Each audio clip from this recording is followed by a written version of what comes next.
stumble over the weekend against the Capitals. We'll explain what went wrong and why. Plus, the All-Star vote, a suspension for an Islanders forward, and a look ahead to the home-and-home series against Philadelphia. All this and more in a busy Locked On Islanders podcast.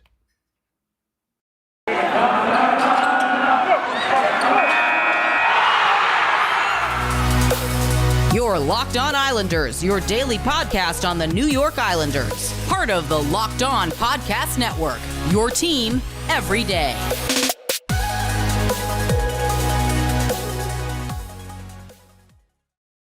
Everybody, welcome to the Monday edition of the Locked On Islanders podcast. Hope everybody had a good weekend, at least a better weekend than the New York Islanders did. They played one game over the weekend, a matinee on Saturday against the Washington Capitals at the UBS Arena, and they fell 2-0 in a game they really fell flat in, and we'll break down all the key takeaways from that game.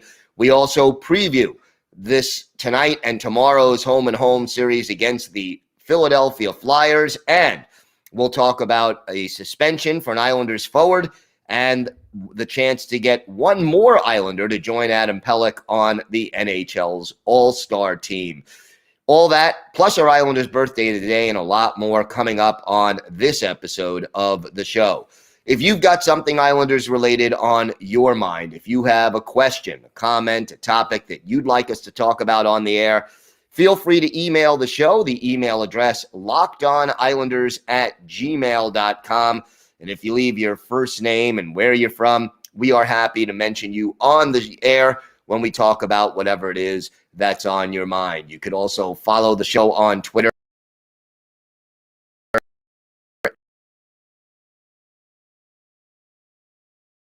at Locked Isles, and you can follow me and NYRVSNY. I'll keep you up to date on all the.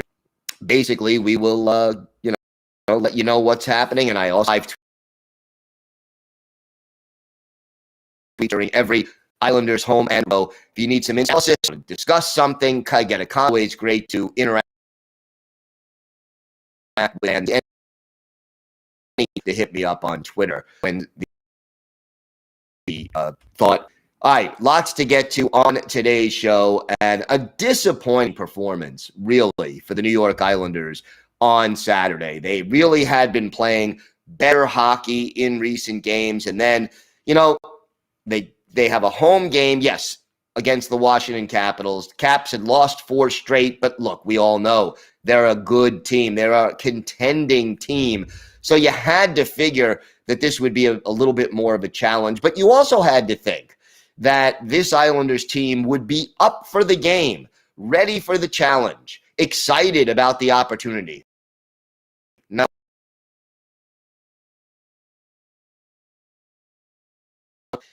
This in recent years, maybe, or they have struggled, really struggled in matinee, even at home, where under 2 o'clock in the afternoon start. This team very often just does not come out ready. And yeah, okay, the players are breaking routine. I understand that, but there are enough matinee games that it shouldn't make that big of a difference. And, when your backs are against the wall, like the Islanders are right now because of their slow start, you've got to be ready mentally to go out there and play the game. Now, J.G. Pageau is back in the lineup. That was a plus. All 3 members of the identity line in the lineup. And that was certainly progress. But when the Islanders hit the ice, they just looked flat. And I'll start with this. The only goal that was scored on a goalie, it came only 4.5 minutes into the game. Unfortunately, it was by Tom Wilson, every Islander fan's favorite member of the Washington Capitals. But it was a defensive breakdown of the first quarter where Gonzalo was caught out of position, and the result was a wide open Tom Wilson, who had an easy time putting the puck in the net. And Look, I am a big fan of Robin Salo. I think he has the potential to become a solid NHL defenseman a year or two down the road. But right now, you could see he is still struggling to adjust to the NHL game. And having him out there with Andy Green, it just did not work well. And those two were in trouble on several occasions during this game, and one of them was the fact that they misplayed things badly on that goal, and the result was that Washington took that 1-0 lead. After the first, let's say, 10 minutes or so of this game, the Islanders did make corrections on defense, and after the first period, they played better on certainly Semyon Varlamov, who made 34 saves in this game. He did a solid job, made some big stops that kept the Islanders in the hockey game, kept it 1-0 when it easily could have been 2 or 3. And by the second period, you knew that this was going to be a tight game. But here's the problem for the Islanders. Where is the offense? It just wasn't there. And this team still hasn't learned that they need to shoot the darn puck more often. Too many times we see the Islanders trying to make that perfect pass to set up the beautiful highlight reel goal when they have a very good scoring opportunity in front of them. And I'll tell you this, percentage-wise, if you take those good scoring chances and put them on net, you will get more goals over the long haul than you will if you try to make that perfect pass to set up the beautiful, pretty, I'm on Sports Center kind of a goal, because those don't happen very often, especially on a team like the Islanders, which doesn't have a lot of elite, skilled forwards on their team. Josh Bailey, clearly, guilty as anyone. He probably had the best scoring opportunity for the Islanders in this game, and passed up a a wide open net to make another pass, and it didn't work, and the result is no goal. The Islanders had 23 shots on goal as a team in this game. Do you know how many the identity line had, all three of them put together? That would be 0. No shots for Cal Clutterbuck. No shots on goal for Casey Cizikas. No shots on goal for Matt Martin. And yes, Clutter 7 hits. And no, the identity line is not there to take a lot of shots and score a lot. That's not their primary function. But you got to do better than 0 shots on goal. And I'll take it a step further. Out of those 23 shots, Oliver Wahlstrom had 7 of them. 7 of them, and no other Islanders player had more than 2. No defenseman had more than 1. No forward besides Oliver Wahlstrom had more than 2. And that is not enough. Mathew Barzal, your most dangerous offensive weapon, 1 shot on goal. Anders Lee and Brock Nelson, 2. Bavilier had to include the Islanders with more emotion, which they didn't do until it was too late on Saturday. And B, they have to shoot the puck. They have to prioritize shooting the puck and just be Kieffer, Bellows, and Oliver Wahlstrom doing that. Players like Barzal and Lee and Nelson and Bailey and Bavilier, your top 6 forwards, they should be averaging 2.5 to 4 shots on goal per player, and they just aren't getting it done. And I know this team has a very specific system that they like to play, but you have got to put the puck on the net more often than this team is doing, or you're just not going to win enough hockey games. And we have seen that time and time again this season. And because of the slow start and all the this team had with COVID and in the season, if they don't start shooting the puck very soon, it's going to be too late to salvage this season. We have got a lot more to discuss on this episode of the Locked On Podcast. We'll preview its game at home against the Philadelphia Flyers. We'll talk Islanders forward who's been suspended for 3 games, and the All Star vote coming up to get one more Islander into the game. All that and more still to come on this episode of the Locked On Islanders podcast.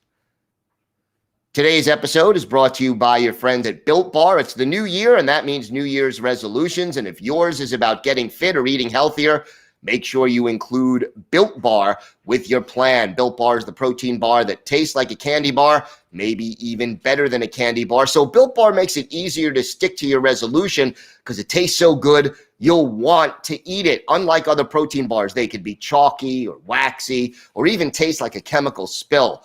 Not Built Bar. You want to eat healthy. It just gets so boring by like week 3, which is what now? You may be thinking, this is just not worth it. Where's the chocolate? But Built Bar is covered in 100% real chocolate, and most Built Bars have only 130 calories, just 4 grams of sugar and 4 net carbs, but they pack 17 grams of protein. And compare that to a candy bar, which has around 240 calories, 30 grams of sugar, and dozens of net carbs. And there's so many great flavors to choose from: coconut almond, peanut butter brownie, raspberry, cookies and cream, salted caramel, which is my favorite, mint brownie, and many more. And Built is always coming out with new limited time flavors. So check out Built.com often to see what's new.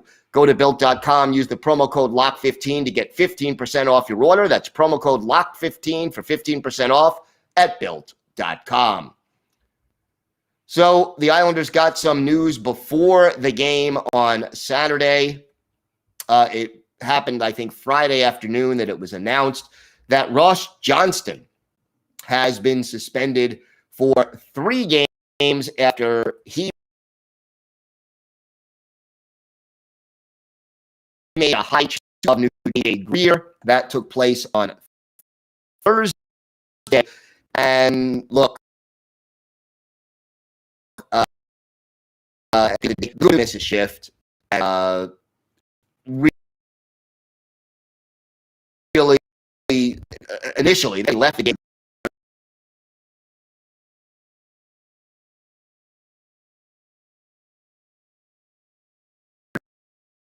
period. So, this happened early in the game. But, look, Ross Johnston hadn't even taken a penalty yet of suspension of 3, but it was a headshot. It was a blindsided shot.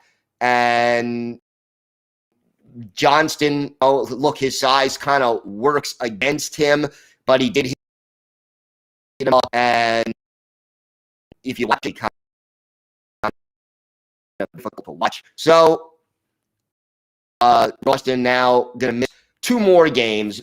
The game tonight, game tomorrow against Philadelphia. Now have a chance to one more into the All Star Game, as the fans have with one more player each division being nominated, and the Islanders' choice is not a big surprise, Mathew Barzal. But look, Islander fans, you got to vote. This is a fan vote, and Barzal is up against stiff competition. You have Jakub Voracek, Andrei Svechnikov, Jasper Bratt,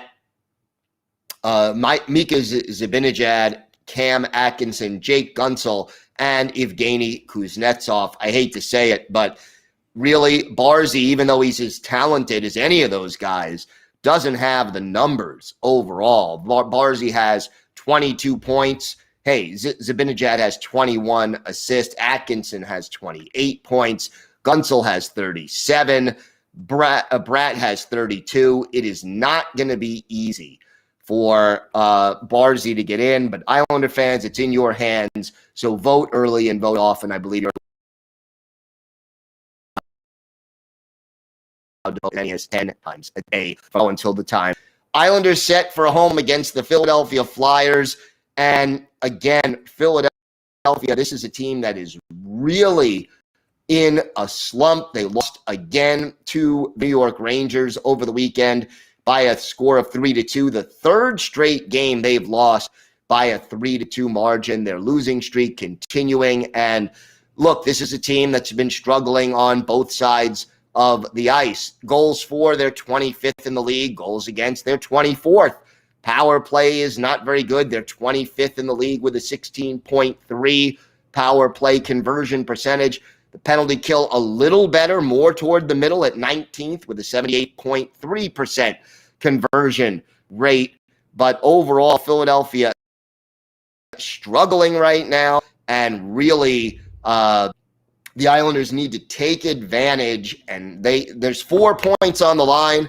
Islanders should not come away with less than 3 of those points in this situation.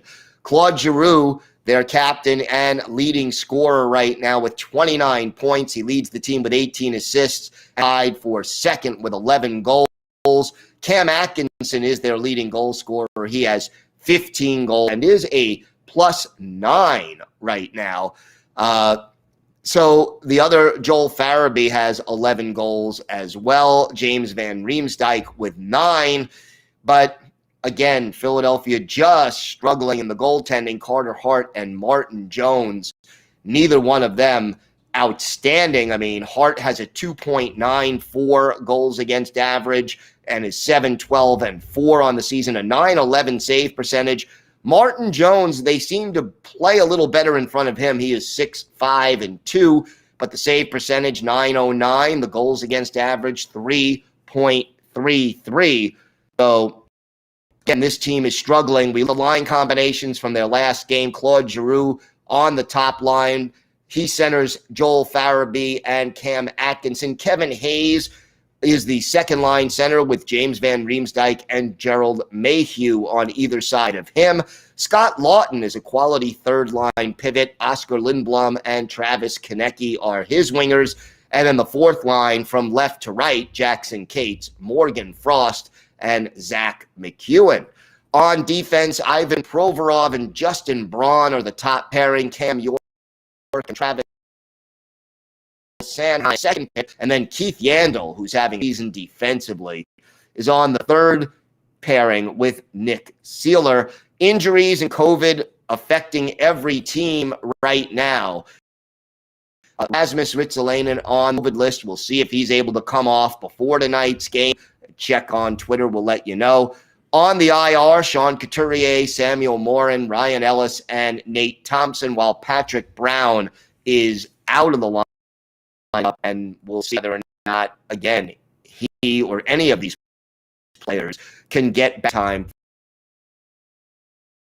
for the 2 games Monday at tonight's game, 7:30 at the UBS Arena. The Tuesday game, 7 o'clock down in Philadelphia.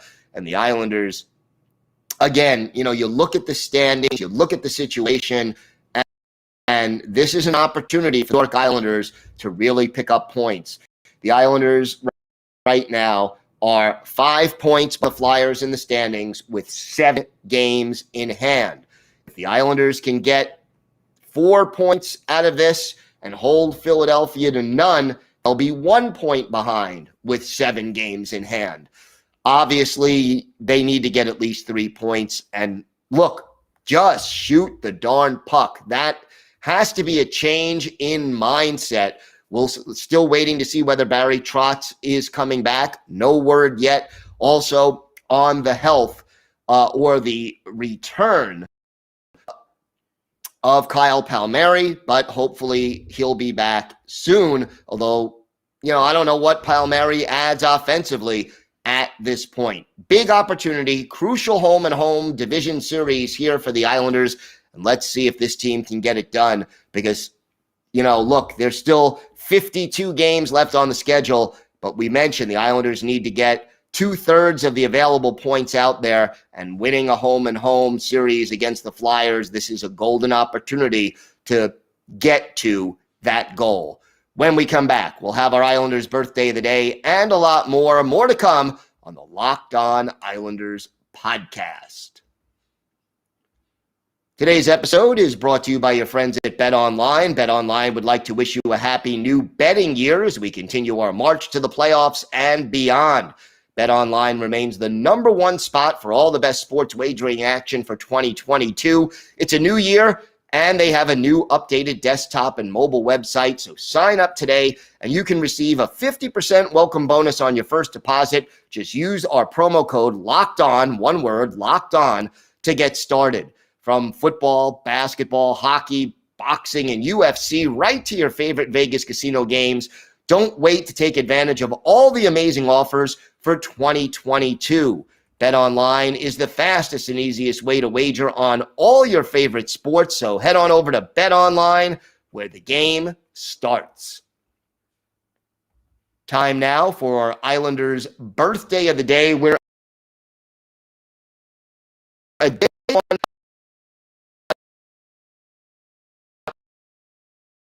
Wish you happy.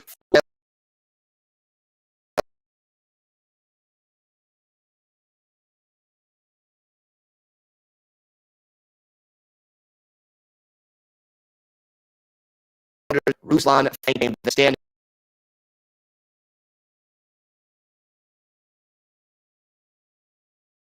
You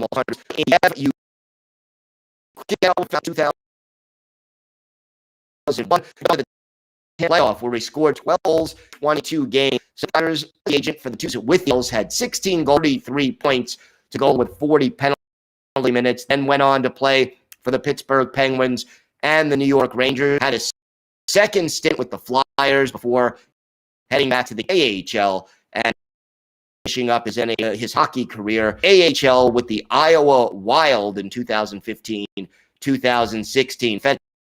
Played in 863 career NHL games, scored 66 points, 472 penalty minutes, 8 playoff games, 22 goals and 40 points in those. At one of Ruslan Fedotenko's better games with the Islanders Growth Saddle Dome in Calgary. Islanders and Flames on January 11th.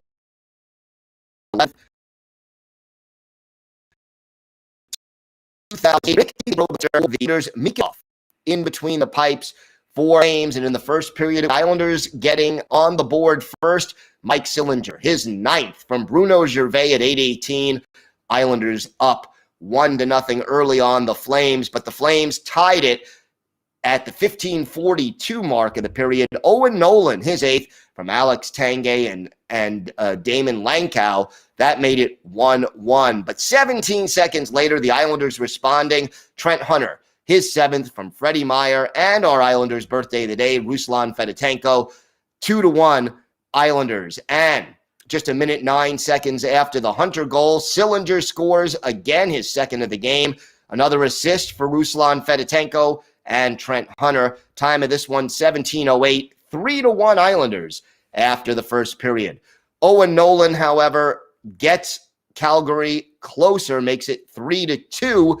His 9th from Alex Tanguay and Damon Lankow at 1:01 of the second. Then it's Craig Conroy, his 6th from Dion Phaneuf, another Islanders fan favorite, and Anders Eriksson at 1:58. So 2 goals in 57 seconds, and suddenly this game is tied at 3-3. The Flames then take the lead late in the second period. Dustin Boyd, his 4th from Wayne Primo and Matthew Lombardi at 16:32. And that 3-1 lead is gone. The Islanders trail 4-3. But Ruslan Fedotenko answers for the Islanders, his 8th from Marc-Andre Bergeron and Trent Hunter at 17:55. After 2 periods, we're tied 4-4. We go to overtime, still tied at 4, and then the Islanders end up winning the game in the shootout. And for that one, the Islanders skate away with a 5-4 win over the Flames. Great game for Ruslan Fedotenko. He had a goal and 2 assists in this one. He was a +2, and he had 3 shots on goal. So again, Ruslan Fedotenko, a solid physical two-way center with some good hands as well. He turns 43 years old on Tuesday, and he is our Islanders' birthday of the day. All right, we will be back tomorrow when we'll have our key takeaways from the first game of this home, and we'll also have a preview of the second game. Come around for that. We're making Locked On Islanders your first listen every day. Now make your second listen Locked On Bets. It's your daily one-stop shop for all your gambling needs. Locked On Bets is hosted by your boy Q with expert analysis and insight from Lee Sterling. It is free and available on all platforms. Have a great day, everybody. Stay safe. And, of course, let's go